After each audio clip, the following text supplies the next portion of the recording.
Welcome to the Lemons and Pineapples podcast. I'm your host, Emma O'Brien, personal development coach, heart math practitioner, dog photographer, and entrepreneur.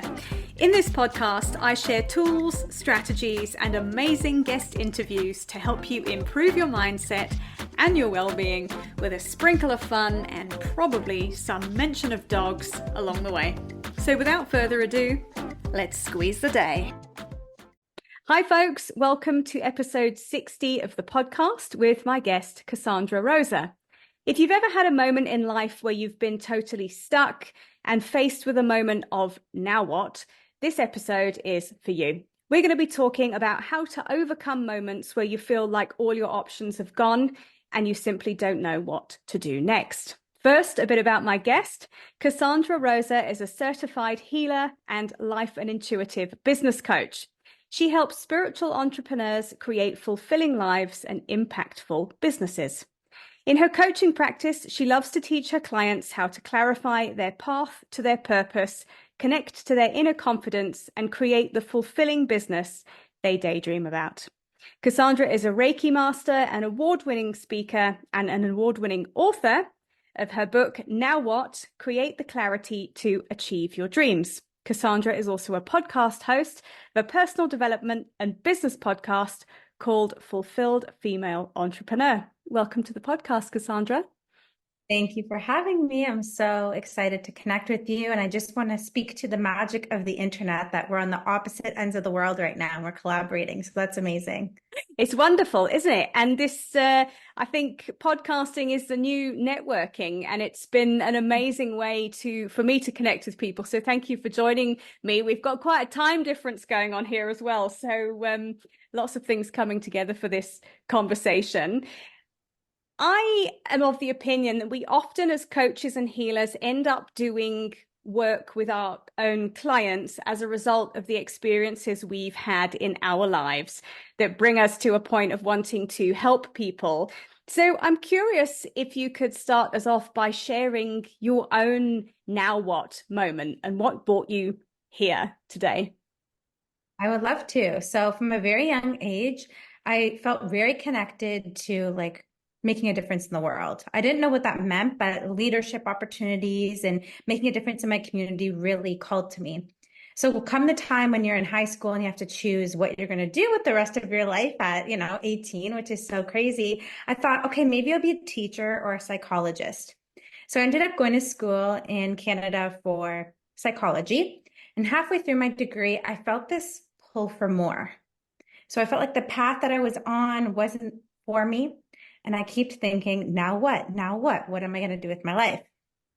So I ended up doing an exchange in Namibia, Africa, an after-school program with kids, mentoring them. And that's when I started to fall in love with mentorship. But this is about a decade ago, and coaching wasn't as big as it was back then. So I ended up returning from that life-changing experience and feeling like I was caught up in the ABCs of success, of getting that job, making a lot of money, and then you can, make a difference in the world and do with what you want with it. So my family had always wanted me to be in the insurance business. So I ended up doing that to make them happy, a little bit of people pleasing, and just thinking I'll be financially successful so then I can make a difference, make a foundation one day or something like that. So along this journey, I fell into personal development for myself by accident. And I ended up meeting my first business partner. And at 20 years old, we created vision board workshops in schools with kids. And it was so impactful. And I started to realize, okay, this whole personal development world can be a way, it can be like the teacher, psychologist, and make a difference in the world. So I've been in the industry for a decade now and full-time in this capacity for 5 years. And I really just love how sharing my gifts, like you said, kind of taking my personal experiences and being able to share them with other people can create that ripple effect for other people. I love how I can have one client, she can have her light bulb moment, she can evolve and change, and then she continues in her community, in her family, in her life to make a difference. So it's been a very powerful and transformational decade, and I'm so grateful to be here having this conversation with you about it. Yeah, and I think it's so there's a few things to speak to here. I think there's the making a difference piece, and I can totally relate to that. albeit from a slightly different angle that I came at it, is I woke up one day when I was 22, 23, and I thought, I'm going to be a photographer. And I wanted to do documentary photography. And one of the things that I was really driven to do was to use photography to tell stories that made a difference for people, to tell stories of people that wouldn't have a spotlight put on them, that perhaps needed that. And then I became a wedding photographer. So let's not detract too much in that does and did make a difference to the people I did weddings for, but not in a global scale. It's not an impactful way of spending time. And it became quite soul-sucking for me to actually not feel like I was doing something useful to contribute in a bigger way. And coming here, so again, we can also talk about Africa. I think there's something very special about this continent. As you know, and the listeners know, I live in South Africa. And it's been a place where I have been able to fulfill that dream of mine to be able to make a difference with my photography, in that I've found a way to be able to go to animal shelters here and go and photograph dogs that need homes, and to be able to promote them with beautiful photography and then find them homes. And it might seem on a grand global scale, I know I'm not changing the world, but I'm doing my own little bit to change the world.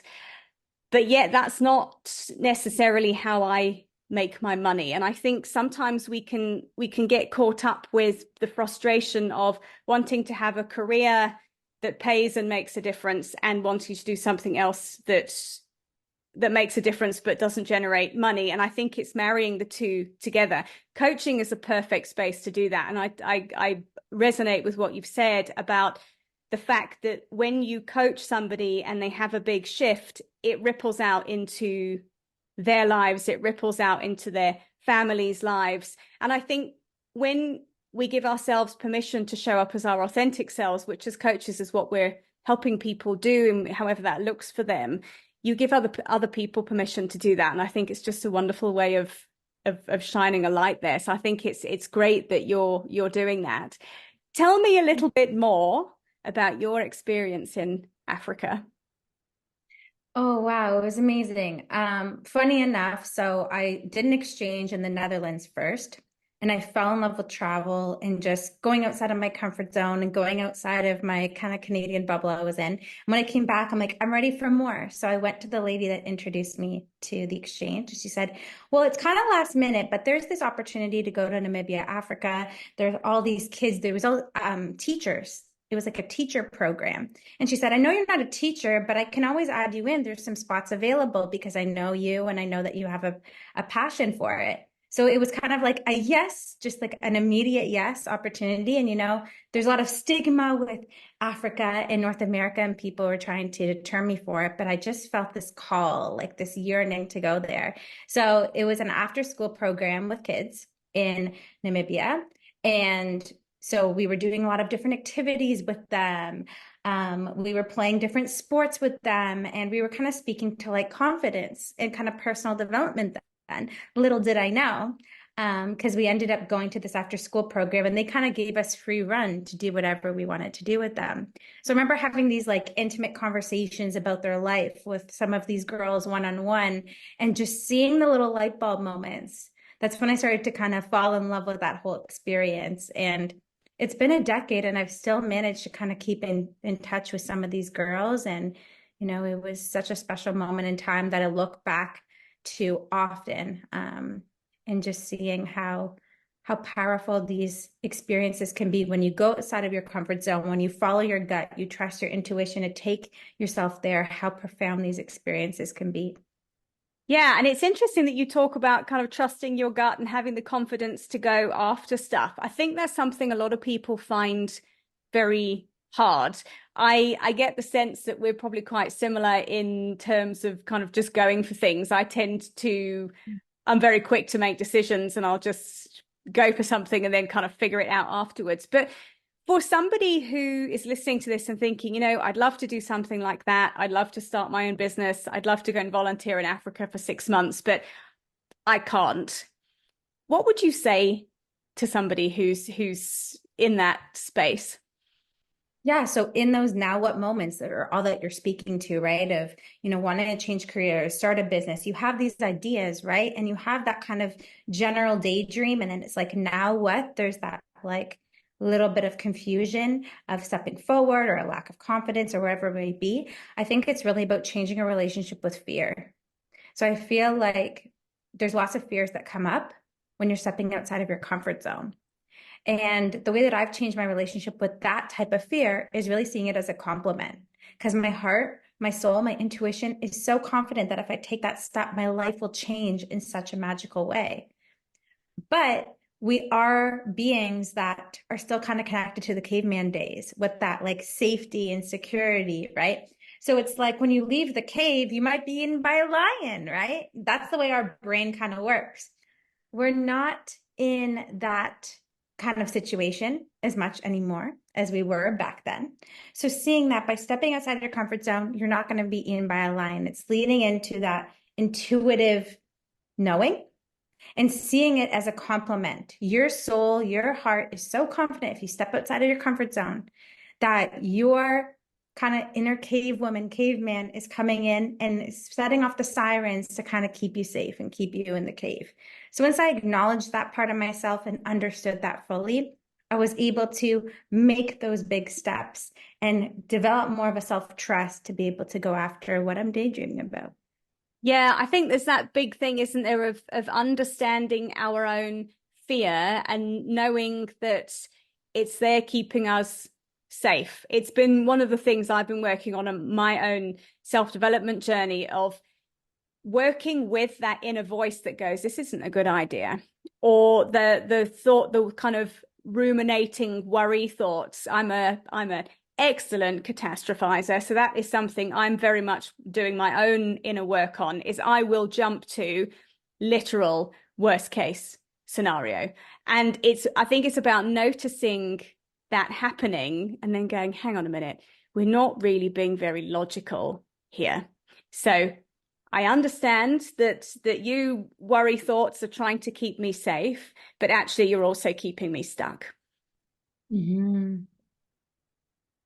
Yes. And it's massively frustrating. And I think it can sometimes, though, be easier said than done to intellectually say to someone, your fear is keeping you stuck. It's trying to keep you safe. Just ignore it and carry on. What strategies do you have for somebody who is listening to this and thinking, that's really great, but I actually can't get past this fear. I can't shift it. I understand that it's there, but I'm still completely paralyzed. It's giving the microphone to it. It's something I actually heard from my coach of like, okay, not bypassing, sometimes in life we just want to push through. Enough with the toxic positivity of everything's fine, fake smile, and like just ignoring that part of yourself. It's really cultivating some space to be aware of what those fears are. So it's like give a microphone to your fears. What would your fears tell you right now is happening? So listen to that mind, that subconscious part of your mind, that monkey mind that's going on, and be aware of what it needs to say. And start to create some understanding and some compassion of where that could come from. Maybe when you were a kid, you took a step outside of your comfort zone and people bullied you and called you crazy for it. Or maybe your parents, would harp on you for specific things. So acknowledging and understanding and having that awareness and grace and presence with that is super key so that you're not just pushing it away. Yeah. So having that and acknowledging that, and then just getting in a choice point situation of like, I understand that this is where it's coming from. I understand that this is what the fears are, but what do you choose? Like we are the co-creators of our life and our destiny. We get to not be victims, but be the creators. So it's choosing, do I want to stay on an old story or an old belief or whatever it is that was holding you back during this now what moment? Or are you choosing to just step outside of your comfort zone and just see what that opportunity can provide for you, for your physical, emotional, and spiritual growth? Yeah, I think it's often about making either the pain of not moving greater than the actual fear of moving, or the pleasure of what you're going to get when you move greater than the fear. And I think it's sitting with that. And I love what you're saying about giving it the microphone of literally I think sometimes I found it really helpful to sit with that fear and say, what is it you're really afraid of here? Because often it's not what you think. I think sometimes, and I've coached people around, what's actually happening is not so much a fear of failure, it's a fear of success. Because if you're going after a big goal, you're coaching people who are after building businesses, and I'm coaching people who are after more in their lives, is we often don't know what's on the other side of that more. And you can put your vision board together with the financial goal and the holidays, and mine sometimes has trips on a private jet, and you can look at that and you can kind of go, yeah, God, that would be really great to have that. But there's often a part of us that goes, hang on a minute, we have no idea what it would be like if we were on a private jet. I mean, think of all the problems that might come with that kind of thing, and think of all the problems that might come with more money. And I think they're often very subconscious. So it's really useful to, I think sometimes we have to sit in that fear because it's physically very uncomfortable to feel these big emotions. And you've touched on that, is often we just want them to go away, and we try and shove them in a box somewhere, and they might sit there quietly for a while, but they won't stay there quietly for long. And there's this lovely phrase of new level, new devil. Whenever we're going for an up level, often all of the stuff comes up to be dealt with. Because I look at it and think it's like it's sort of last dying swan dive of, hang on a minute, I'm going to really try and stop you. I can see you're on the edge of jumping out of the comfort zone here. I'm just going to grab you by the ankles and just see if we can stay here where we know what's going on. And it is, you've got to work with it, I think, because then you understand it, you understand the beliefs that drive it. And once we've got a bit of an understanding of it, I think it's easier to start to dismantle it. Because often, like you've said, a fear of success, for example, yeah, it could be, gosh, we don't know what it'll be like to have loads more money. But it also might be something happened at school, you were given an award, everybody laughed at you, all sorts of things that are actually sitting in your subconscious that you just don't know about. So I think there's just so many pieces at play, and the more work we do on ourselves to understand what's happening, I think the easier it is to navigate, because wherever you're going in life, these things come up. There's no avoiding it, unfortunately. Especially in the now what moments, because those now what moments often come up when we're doing something outside of our comfort zone, or we're having this big idea or big dream, Yes. or feeling this need to make a change, right? So change is outside of the comfort zone. Yeah, absolutely. Absolutely. I would love to hear a little bit more about your book. So I'm very curious. Obviously, this now what piece has been so impactful for you and so influential in your life that you've written a book about it. Tell me a little bit more about that. Yeah, I launched it in 2020, right in the peak of all the worldly things that were going Oh, on. yes. What a great year that was. So it was very timely for people, because a lot of people were having now what moments. What am I going to do with my life? So essentially, there is my story throughout it, and it's also a workbook. So there's lots of little exercises that you grab your pen and you fill out as you go. So the breakthroughs that people have had from the book have been amazing, but the mission behind it is to help you to navigate those now what moments, to help you to step into that clarity of what it is that you want for yourself next, to help you to unpack some of these blocks and really step into this confidence of being able to move forward, and then cultivating like a roadmap, a step-by-step process to get that momentum going towards making yourself out of this now what moment and starting to have clarity of what your next dream will be. So it's available on Amazon, and it's such a special project of mine that I hold near and dear to my heart, even though it's been so many years since I released it now. Yeah. And how long did it take you to write the book before it went to print and to be published? Yeah, it was a lot of divine timing. It was a 2-year experience of writing it, which I thought was a little bit longer than I intended. And it was funny, I was supposed to launch it in the beginning of 2020, and then all my book edits disappeared and I had to kind of start over. So it pushed it back about 7, 8 months, but it was divine timing because I released in August, and that was the thick of the worldly stuff that was going on. So it was very divinely timed, but it was an interesting process because I was developing and navigating so many now what moments as I was writing the book. So it became very personal and a lot of the stories in there are very profound from my life experience. So Yeah, and so folks, I'm going to put the link in the show notes to go find Cassandra's book there. And I think there's nothing quite like a project, like a book or something that becomes deeply personal, that you then put it out into the world for lots of people to see, to bring up all sorts of imposter syndrome and everything else. So I think it's an incredible act of courage, because I think there's a lot of people who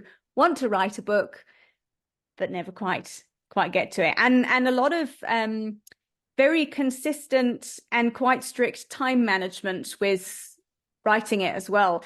I published a photography book in 2017, which has got little, of course, about dogs, obviously. It's got little stories in it. And I had to batch that. I had to allocate time each day to do it. And I had to be very strict with myself about getting to the computer and sitting down and writing, even when I didn't want to, because it's just a process. And I think it's one of those things that it's a bit of a mountain climb, that you just have to put one foot in front of the other and keep walking with it in order to make it happen. So I think it's great that you completed it and got it out there. you too. Thank you. So this has been really interesting to talk about these now what moments. I think it's just so relatable for people. And I seem to be speaking to more and more people these days who are just having these now what moments of, I'm working in corporate and I've had enough, and what do I do next? Or, I've people realizing they just want more out of life.